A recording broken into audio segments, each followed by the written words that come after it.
Assalamualaikum warahmatullahi wabarakatuh. Baru saja kita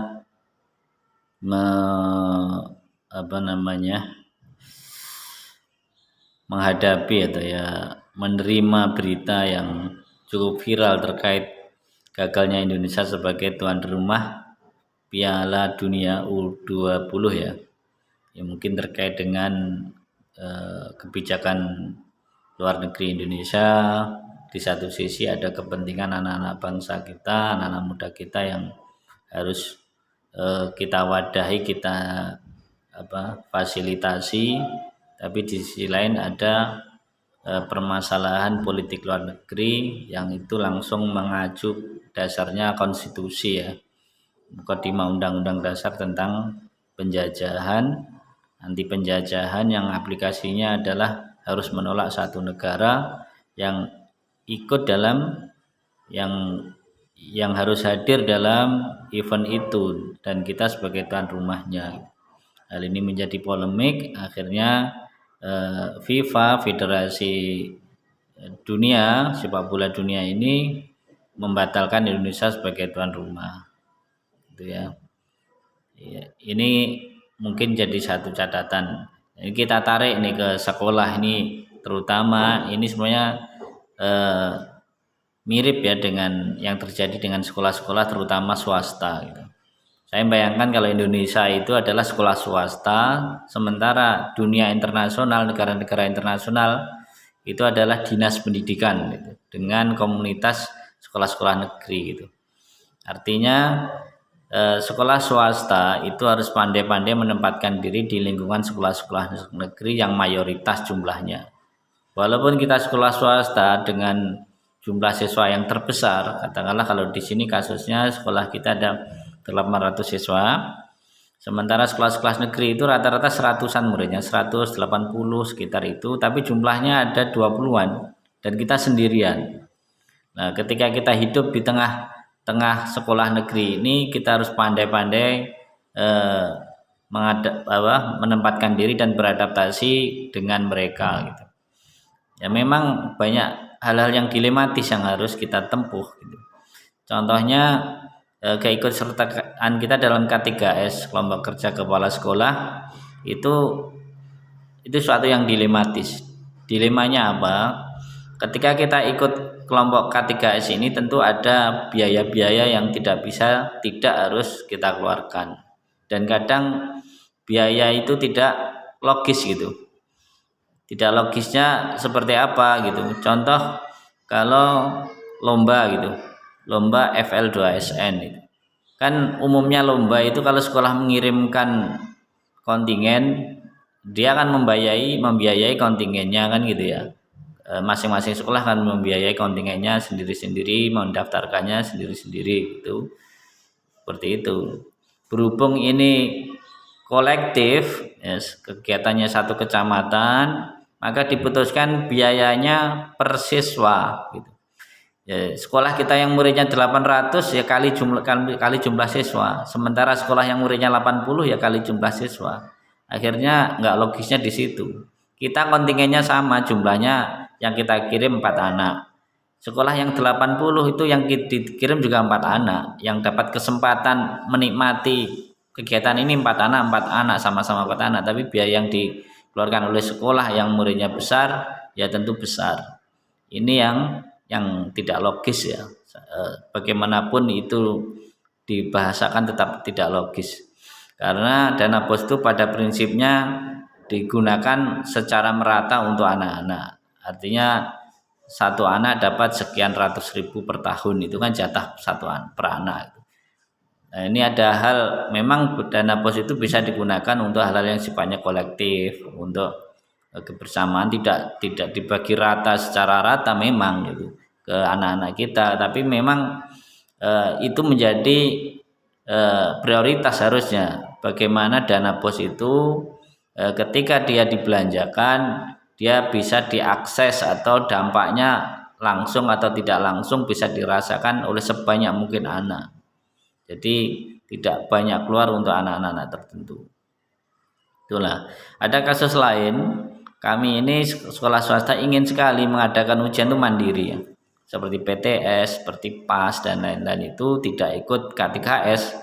Kenapa? Karena kami ingin sekali guru-guru kami ini memiliki pengalaman-pengalaman membuat penilaian akhir semester, penilaian tengah semester itu dikelola sendiri ya, biar cepat belajar, bisa nyusun perangkat-perangkat penilaian itu secara lengkap, secara tertib, dan kualitasnya bisa ditingkatkan dari waktu ke waktu.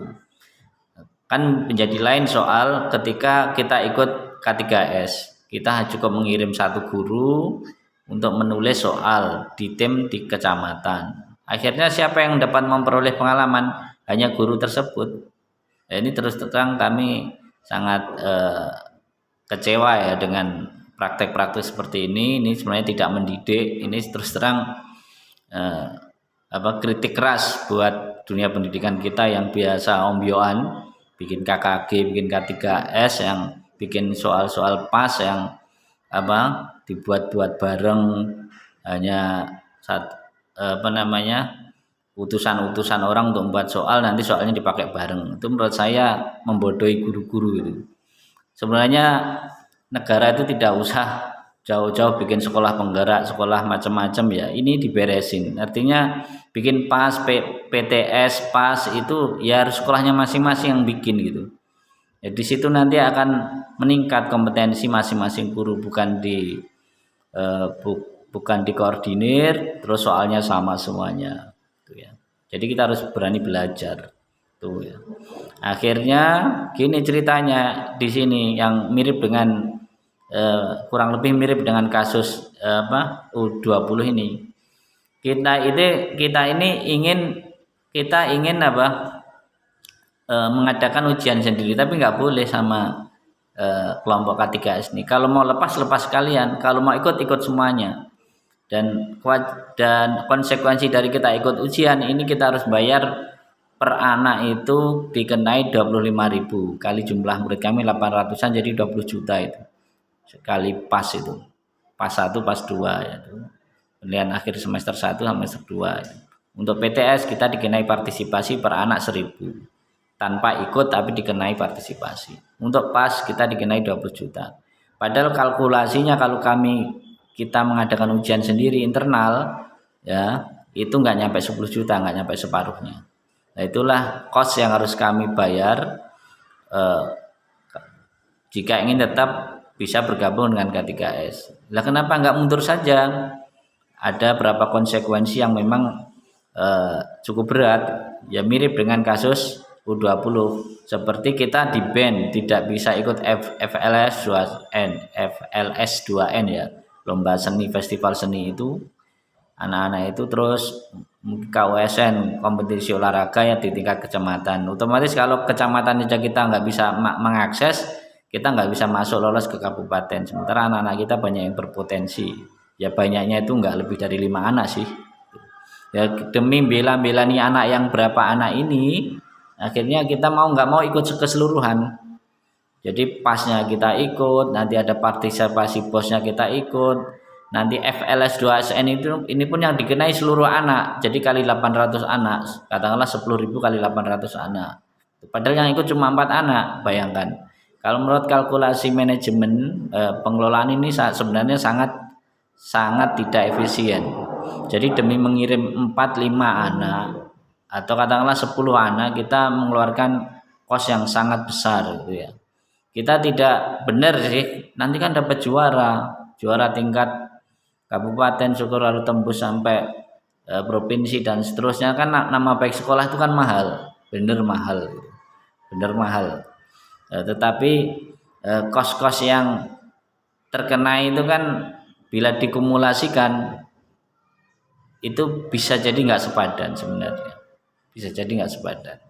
Tapi sekali lagi, karena memang akan menjadi sangat lucu, misalnya kalau sekolah kita mengasingkan diri, nggak bisa ikut, anak-anak kita nggak berkesempatan, itu yang hal kecil, mungkin 10 anak yang tidak bisa ikut atau berapa biji anak yang nggak bisa ikut, itu bisa dikapitalisasi menjadi hal negatif di sekolah. Sana loh sekolah yang nggak bisa ikut event-event resmi dinas loh sekolah itu, kan gitu. Itu menjadi citra negatif di situ baru di situ mahalnya, jadi kita membeli itu gitu, membeli itu seperti itu. Ya inilah ya, demi katakanlah anak bangsa, negara mungkin harus berkorban terhadap suatu hal gitu ya, satu hal. Apalagi kalau pengorbanan itu memang belum sampai, katakanlah ya, ini kasusnya kan terkait dengan hubungan diplomatik dengan Israel. Asal nggak sampai menjalin hubungan dengan Israel, kalau sekedar datang ikut tanding aja mungkin masih bisa ditoleransi ya. Tapi kalau sudah demi agar kita bisa ikut Piala Dunia atau menjadi tuan rumah Piala Dunia, kita harus menjalin hubungan diplomatik dengan Israel, lah itu yang tidak sepadan itu. Tapi kalau hanya sekedar masih bisa masuk ya, ikut bermain di event ini, mungkin ya, masih bisa ditoleransi. Tapi monggo lah, itu semuanya bisa dibahas ya tersendiri. Monggo bagi Anda yang punya pandangan bisa ditulis di komentar itu ya. Itulah dilema kita dalam mengelola lembaga pendidikan, bagaimana kita tetap eksis ya, dalam eksis dan bisa memberikan poin-poin positif untuk para customer kita, anak didik kita. Demikian, assalamualaikum warahmatullahi wabarakatuh.